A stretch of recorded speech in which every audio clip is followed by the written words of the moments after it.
One.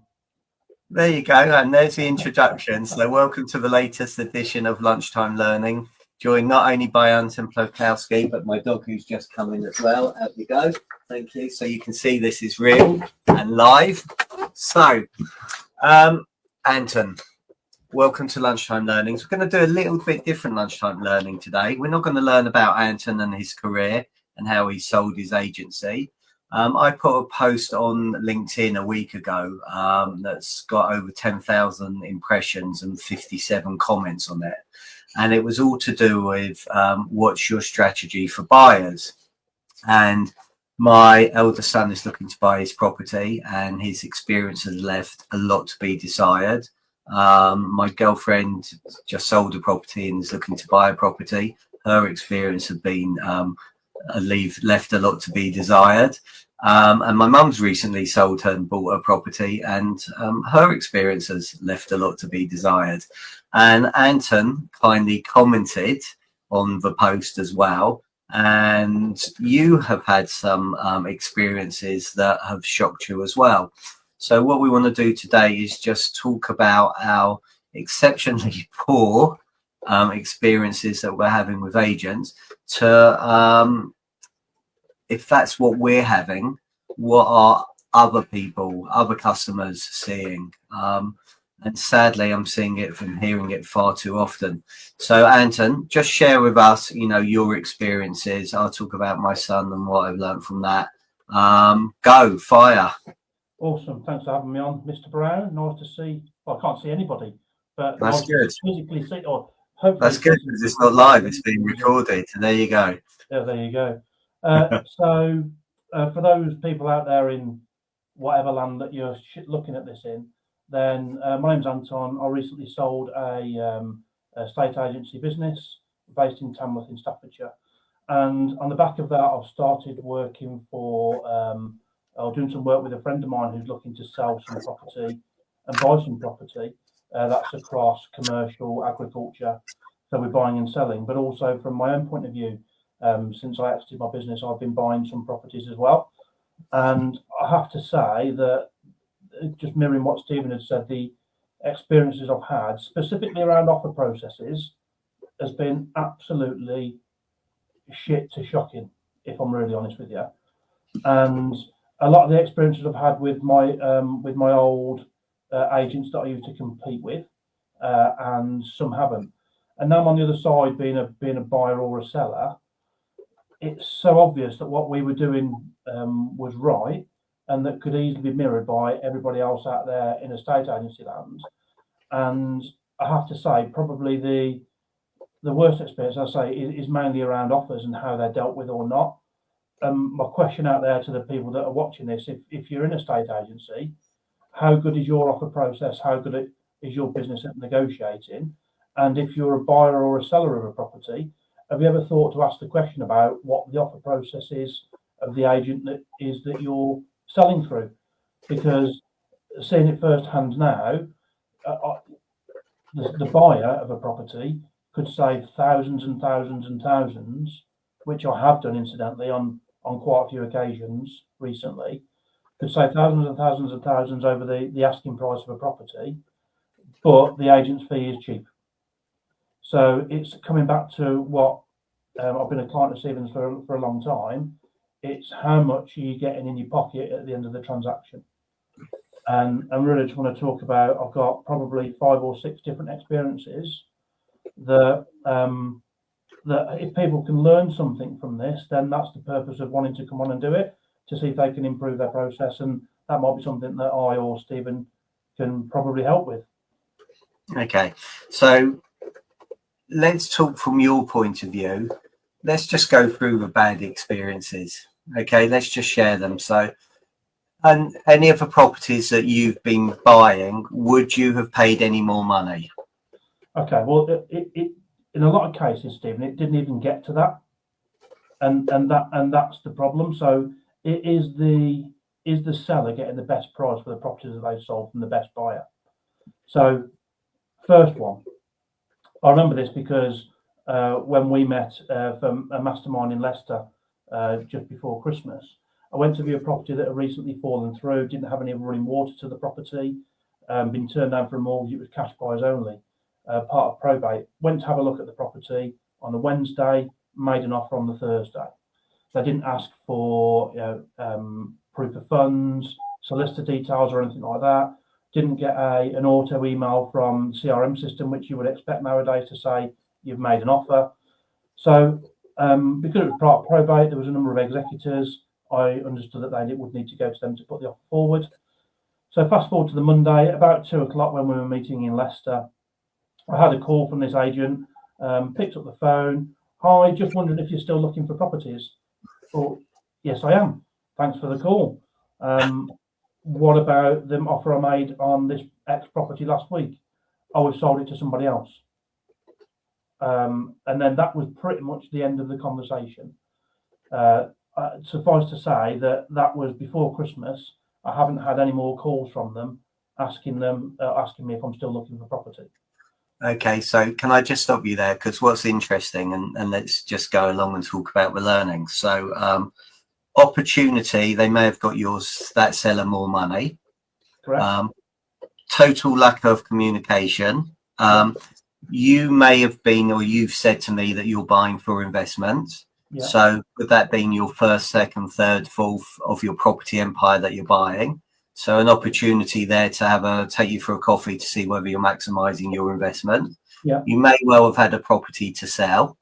Have they actually put that offer forward to the seller or the executors of that particular property? You don't know because you haven't been communicated with. And would you have paid any more money? Yeah. If you've been given the opportunity? I would. Okay.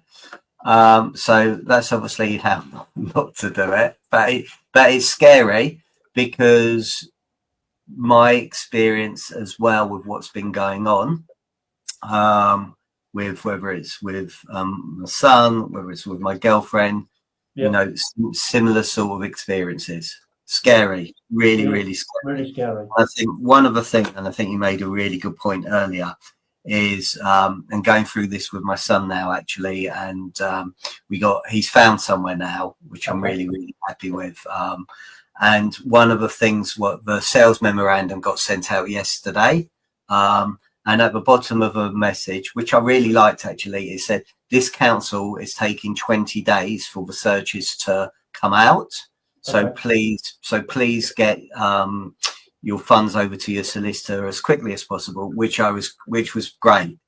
And then my son said to me, but what does that actually mean? What are searches? Why do I have to do it? So this is from a first time buyer. Yeah. So again, I have done a series of videos with Peter Ambrose at the partnership. I have done one, I think, with a surveyor as well, Hugh Riley, going through the sort of stuff you need to do on surveys. So if you're watching this as an agent, what can you do to help educate first time buyers, also help your local community, so mortgage brokers, removers, surveyors, so they can educate, do videos with them, so they hopefully can get business as well, and they're then going to recommend you as a result of it. But there's so much more we could be doing. And actually what's interesting is, Anton, and I've been trying to find out a bit more about this, and I've suggested it to my son, is have you thought about taking out some form of, if you were to agree a sale, and I'm sure you have agreed sales recently, have you thought about taking buyer insurance out? So that is something that most solicitors offer now, actually. Okay. That can pay you back the cost outside of disbursements, but protect you against the legal costs. I'm not sure if you can get some for mortgage costs as well, that you can roll that into. Okay. Well, I recently did a lunchtime learning with Paula Higgins of the Homeowners Alliance, and I know they've got a policy there.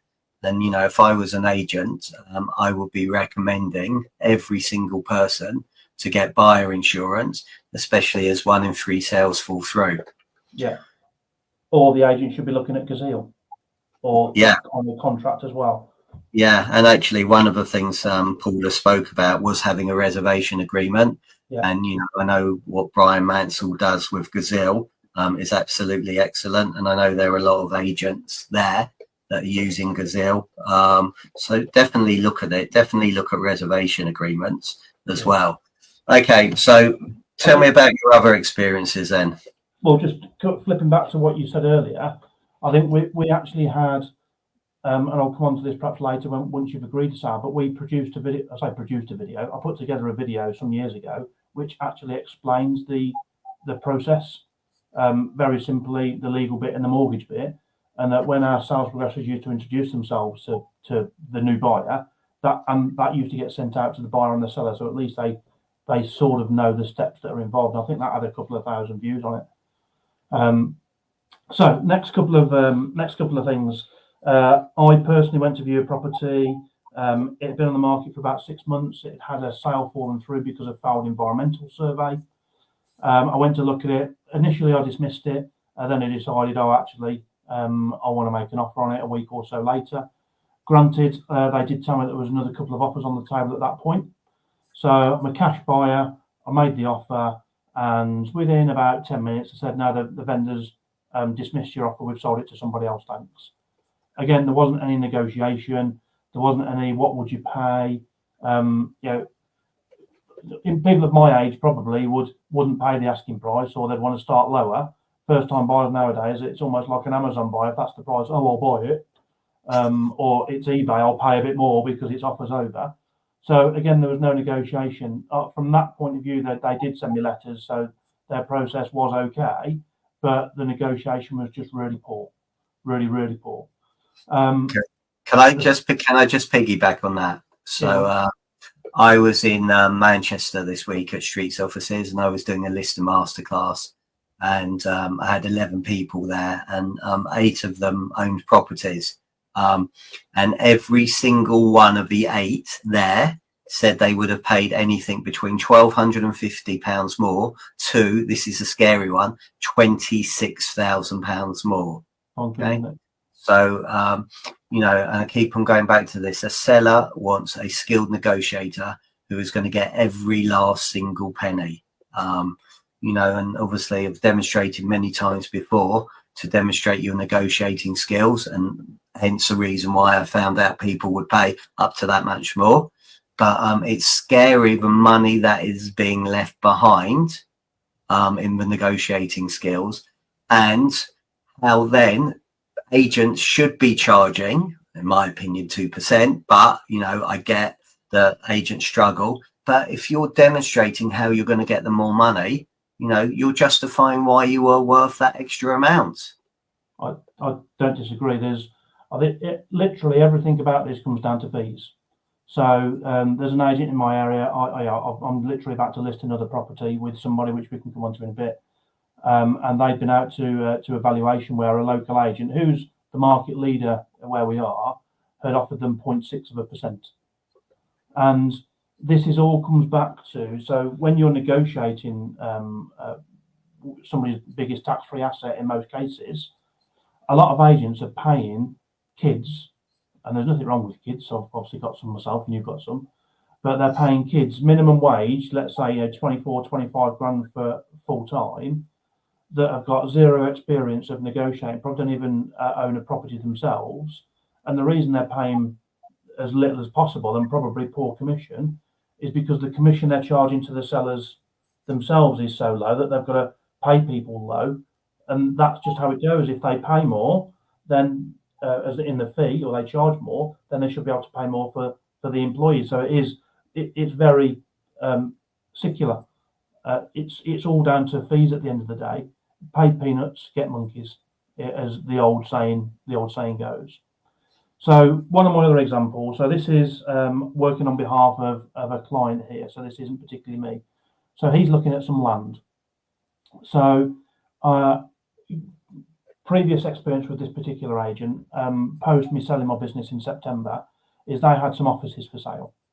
And I was looking at some commercial stuff myself with a friend. So we both phoned this agent to see if we could get to have a look at this property, and nobody called us back at all. Nobody responded to the right move request or the direct email request. So I physically went into the office, It's not in my town, it's slightly out of my town, but I physically went into their office. Somebody came downstairs from commercial with it was an older lady, but which obviously I have no problem with a spiral bound pad. I said, I'll come to inquire about this property. So she wrote in shorthand that it looked like, unless it was writing that was worse than mine, about this property that I was interested in. She went upstairs, come back down and said, oh, it's sold. I said, okay, well, it's still for sale on your website. Here you go. Oh, it's sold about a month ago. I was like, okay, so can I register with you then? So I registered with them for myself and for the client that I was working with. Fast forward, I found 2 pieces of land online with this agent that I'd registered with a couple of months previously. Literally, the land was essentially in the same village next to each other, but being handled. So this again, poor management, being handled by 2 different negotiators / surveyors. So I had to make 2 appointments to view the 2 pieces of land at different times with different surveyors, and one couldn't show me the way around. One couldn't show me around the other. First one we went to, 14 acres. We walked the land, looking at it for hay. Walked around the land, had a good chat with the agent. She said it's best and final offers on Friday. Can you fill out the template? Yes, of course I can, no problem. If we're interested in buying. So we viewed that land and then went to the next one, and literally the lady just opened the gate, didn't talk to us, and we wandered around ourselves. We were there for 5 minutes. So automatically both experiences really poor. One experience really poor from viewing. We had the best and final offer template. So we viewed on the Tuesday, I think. We're due to be submitted by the Friday at 12. We filled out the template, sent it to them at 12 o'clock, left it till the last minute, obviously. Phoned them, they confirmed that they'd received it. Last week, I think, the land was still shown for sale. So we'd not had a response to our offer. We'd sent proof of funds, we'd sent IDs, solicitor details, everything. We'd not had a response to our offer. It was still shown online as for sale, so I attempted to get hold of them, managed to get hold of them. The lady that particular surveyor was off, to be told, oh no, that's sold as well. So, okay, well, it's shown as on the website. They use Alto, I qualified that as well. And basically, they ended up putting our offer forward, post another one that had been accepted 3 weeks earlier. Now, but using Alto, it's going to send out notifications on all that kind of stuff. So I actually made contact with one of the partners. Now, this actually is probably one of the most respected agents in the area. They've been around for a while. They do land, commercial, development, estate agency, letting agency, multi-office. So I made contact with the head of rural, who this came under, and essentially couldn't give 2 shits. Documented the process. Can you tell me when the offer was accepted, when it was submitted, when the client was told, etc., etc. He didn't have a care in the world about anything that had been done, and the emails that I had back just been really flippant, really flippant, as if they don't care.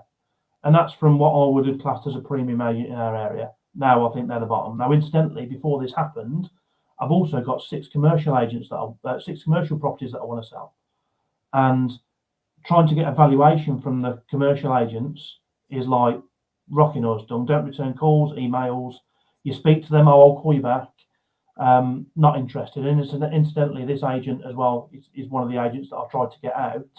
They did actually come out in the end, but I can see what the service is like from a buyer's point of view. So I would not trust them with a sale either. Just super poor. And I don't know what else I can say. All these agents need training in how to deal with offers, how to negotiate offers. There are things you can do before it even gets to speaking to somebody about an offer. We used to have an offer form, so before we even spoke to somebody, they had to fill out an offer. And that's just another really bad experience as a buyer. So everybody out there listening to this, look at your offer process, find out what it is. And I do have one more, Stephen, which is one where I was selling a property on behalf of my client. Valuation on the property, valued at 175 grand. We're a motivated vendor, so we put it on the market for offers over 165. We had a number of viewings and we had an offer, and the offer was 166 from a first-time buyer. Granted, it's over the asking price, 9 grand below what their owner and valuer valued it at. So I asked the lady, okay, so it's on the market for offers over 165. how much, it's a first time buyer, how much can they borrow, what deposit do they have? She said, well, they've only got 166 on their agreement principal, which I now know is completely incorrect. And I suggested that, would you be able to go back and just see if you could get any more money, see if they've got any more money in the pot? And you'd think I'd spat in her face and pissed on her chips. The response was pretty much no, to be honest. And that's my experience as both a buyer and a seller. So there are definitely things out there that, whether you've got kids negotiating or you've got experienced negotiators, there's definitely things out there that you can do better, really, really, really easily, whether it's using agent response or whether it's using an offer form like we used to. I can help people out with that if they want. But there's definitely opportunities where you can get more money for your client really, really easily, pre any negotiating going on. And then post that, then you've obviously down to post sales. And again, the experiences that I've had is how you hand over from once you've accepted an offer to actually progressing it through to completion. I've got about 12 properties going through sales at the moment, and the communication from my old company is actually really good, because I've used my old company to sell a couple of properties from somebody that used to work for me that's now an EXP agent. He's really good at communication. The other one that I've used is, it's okay. She's just under pressure. So it's one lady dealing with 90 sales, which is, you can't do it. So self-progression is a really big thing that I think from a customer point of view and wanting an update. I think you're spot on, and I think every survey I've ever seen, it's all to do with communication or lack of communication. Yeah. So anybody watching or listening to this, what is your communication process? Your buyers are your future sellers of tomorrow. Yeah. And it's understanding that. And likewise, your tenants may be your future buyers. Again, they may be your future landlords. So it is, what is your strategy for your buyers? How are you going to treat them? How do you communicate better? How do you negotiate better? And I'm going to take it even a step further back. How do you greet people? How answer the phone? My son's left, I would say 80% of people never even called him back, which was scary. It's just mind blowing. And it's the same with my girlfriend, not getting calls back.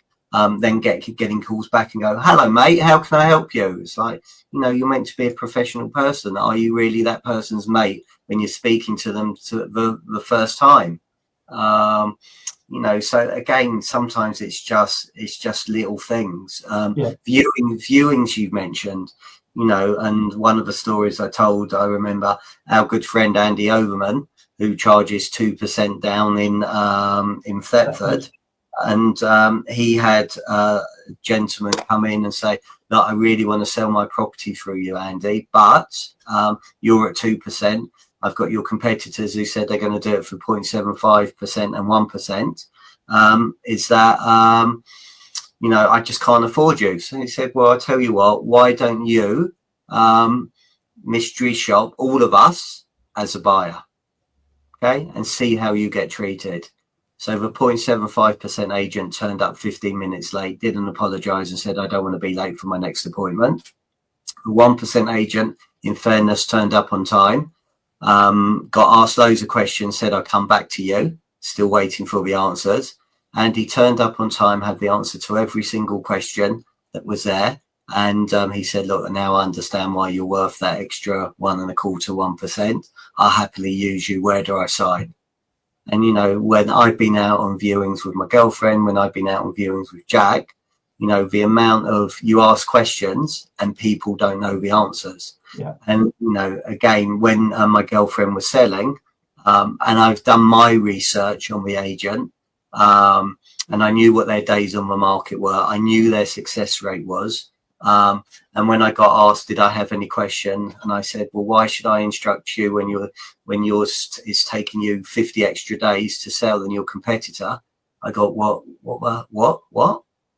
And then eventually, because I asked so many questions, I actually said, has my boss asked you to mystery shop me with the questions that you're asking? Really? But the point is, I don't think sellers understand the sort of questions that they should be asking as well. 100%. So, What as an industry can we do to educate sellers? Because all of those questions, the agents they choose is going to make a massive difference. Massive But difference. they don't understand that. Most people, I used to ask people, how are you going to make your decision? None of them know. They look at who valued it the highest, who charged the lowest, because they think that's all agents do is, you know, chuck it on Rightmove and wait for the phone to ring. So it's definitely education, definitely communication, definitely looking at your processes to see what you can do to improve them, looking at all your touch points throughout the whole journey. So one of the things I used to do at Green & Co is we did with everybody, we drew a little snake. So at the top was, I suppose, first contact. And then at the bottom was completion. And we wrote down all the different various touch points along. And it's right, how can we wow that buyer, that tenant, that landlord, that seller? What do we need to do? You know, what's going to make them stand out? And look, let's remember, we're not going to sell or let every single property. However, the way we make these people feel, they're going to then recommend us. If they've had a great experience, they're going to recommend us to friends, family, colleagues and neighbours, and that's going to make a massive difference. It's not something that you've got to do individually every time either. You know, just in terms of the process, you could do one video or a couple of videos explaining what the process is. We used to use Street. So, you know, when you go into sales progression, you can just pick an email template, it'll put in who they are and just send a generic email all the time. Every time you do something, you can send a generic email. But just those touch points, even on the valuation, when somebody's going out doing a valuation, just explain this is our after sales process. Look, this is our offer process. That's things that people won't be doing, or competitor agents won't be doing. That doesn't take long to set up at all. The call I'd like to make today, Stephen, is any agency owners out there, is do they know what their negotiators are doing in the office when they're not there, in terms of offers and all this kind of stuff? And I bet you pound to penny that most don't. They think they do, but they don't. Okay, so to sum up, Anton, Yeah. how can agents change? I think they can. In fact, there might be a training course in this, Stephen. I think they can very easily implement an offer form, dead easy, rather than taking verbal offers. Here's a form, fill that out. We'll talk to you when you filled out the form. You'd be really surprised at how many people. Well, we didn't take offers without it. We didn't take verbal offers. Fill this out. Once you filled that out, we'll take you seriously. That's step number one. And what you can do on that offer as well is, you know, what are you offering to start with? What's your best and final offer? So before you even negotiate with them, you're negotiating with them, and they don't even know it. One of my friends, I was talking to one of my friends who's selling a property. He said that won't work, and I showed him some of my old stats, and it was ridiculous. I think over 1,400 offers or whatever we had, 1,400 sales. I think we averaged over 101% of asking price across all of them through use of the offer form. So I think people can really easily implement the offer form, and I think people can really easily create a video or a step-by-step guide on Word, just with, you can just plonk in text boxes. This is what happens next. This is what happens. This is what happens when it's sold. So not talking about getting instructions. We're talking about once you've got it and getting offers. And I think you can certainly make some raving fans at this point in the sales process. Brilliant. Well, look, thank you so much for coming on. Thank you for sharing your experiences. I hope they get considerably better. And thank you all for watching and listening. Really appreciate it. Please like it, share it. And let's really work on trying to improve the whole process, so estate agents are getting good names. I know loads of people, there are loads of exceptional agents out there. Okay. Yeah. But there's also a lot of rubbish out there, and really we need to be raising standards and improving. So if we can all work together to make a difference, that'd be fantastic. So Anton, thanks for your time. Thank you everybody for watching. Until the next